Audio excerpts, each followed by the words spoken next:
Hello, my quilting friends. It's Carolina Moore, your favorite sewing and quilting YouTuber, and today we're doing day 2 of our Mini Quilt Advent. So if you are new to this, go down to the description. There's all kinds of links and information. Go check out the announcement video. But for those of you who are joining in, make sure you're subscribed to this channel, and then let's get started.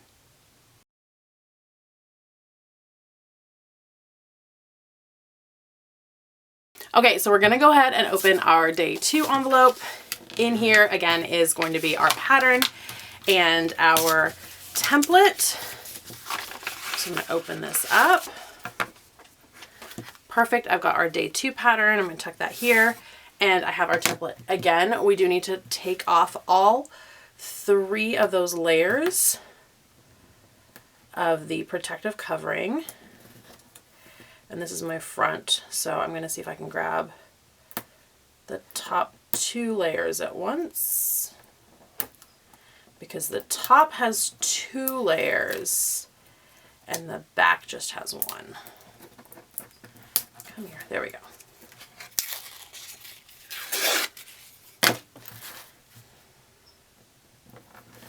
There we go. And when we're done, it should be all nice and shiny except for the fingerprints that I just put on it. Okay, yay! So this is our template for today. And we're going to go ahead and pick out our fabrics and cut our pieces. Let's see. Okay, I think I'm going to go super simple on this one and do these 3 fabrics. I'm going to do this as my large and these 2 as my small, knowing that I am going to use this as my sashing. So it's going to make an interesting looking block. Do I want to do that? Okay, I'm changing my mind. I want to do this. There we go. I'm going to do these 2 as my small and that one as my large. Okay. So to show you what I did with my fat quarter bundle, let's see, there we go. These are the fabrics that I picked when I did this with my fat quarter bundle. I'm doing a second version with the half yard bundle. You could probably do either version with fat quarter or half yard, but I wanted to make sure that there was definitely a version that you could make with the fat quarter bundle with no problems. But I'm pretty sure both of them will be fine. Okay. Let's keep going.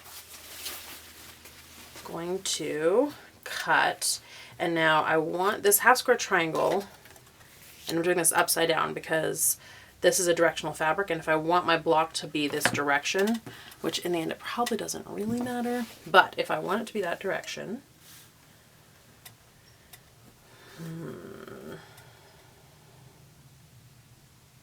oh, I love this one that has the star on it. So I think I'm going to go right here.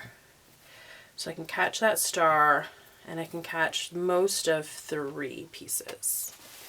I'm going to get my nice sharp rotary cutter. Did you know that a sharp rotary cutter is actually safer than a dull rotary cutter? And this is for 2 reasons. The first is, with a sharp rotary cutter, you are not pushing as hard. You're letting the blade do the work rather than having your force do the work when you cut. So because you're not pushing as hard, you have more control, because when you're putting a lot of force behind your blade, you lose a lot of your control. So a sharp rotary blade allows you to use less force and therefore have more control, which makes that safer. But also, if you cut yourself with a rotary blade, a sharp cut will heal up better, will be easier to stitch up if you need stitches. So a sharp blade is, if you cut yourself, and we don't really want to cut ourselves, but if you were to cut yourself, a sharp blade would be better to cut yourself with. But the best is just not cut yourself at all, honestly. Just don't cut yourself. Okay. So now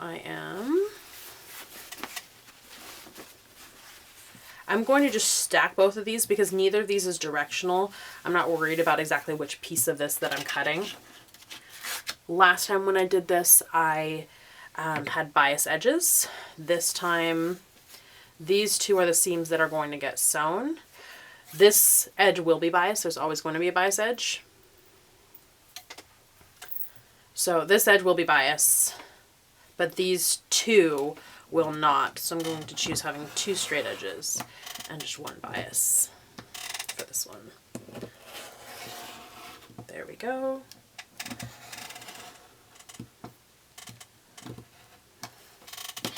And I'm just cutting a Swiss cheese hole out of my fabric. Totally fine. And then I'm going to fold this up so I can put it back in my zippered bag and tuck it away.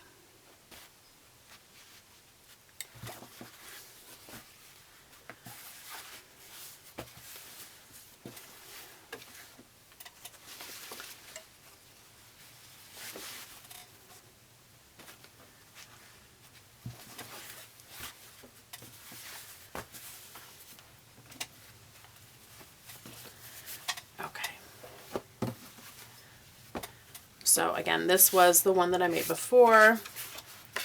There's my pattern so that I can follow it.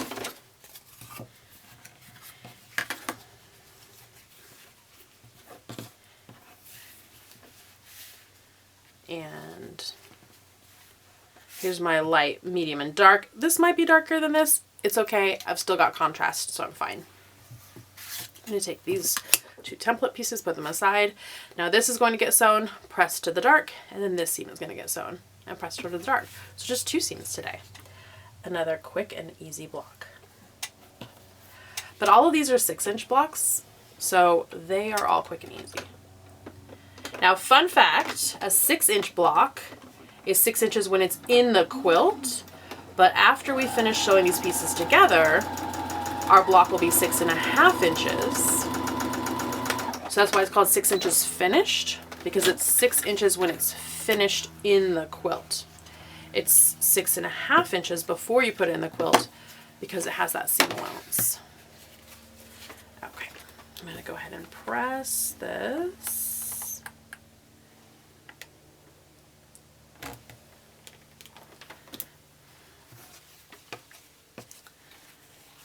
And then we can put these right sides together.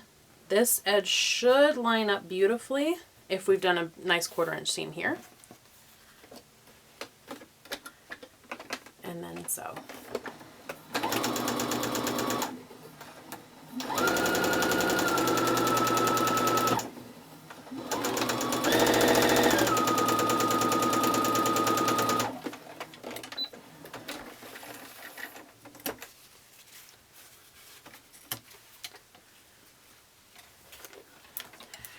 Even if you chose a lighter fabric for this large piece right here, you do want to press towards this large piece because that's going to keep the bulk out of the way. And that's this extra here. The extra from this seam is in this seam, and so we want to push that bulk away. Otherwise, we're going to push it back onto itself, and you get a big lumpy bit, which when you quilt the quilt can get in the way. All right. So here are the 2 versions of our day 2 block. If you enjoyed this video, please give it a thumbs up. Questions or comments, put them down below. Make sure that you are subscribed to this channel. And friends, if you are joining along, I will see you right here tomorrow morning. That's it for today. Bye, friends.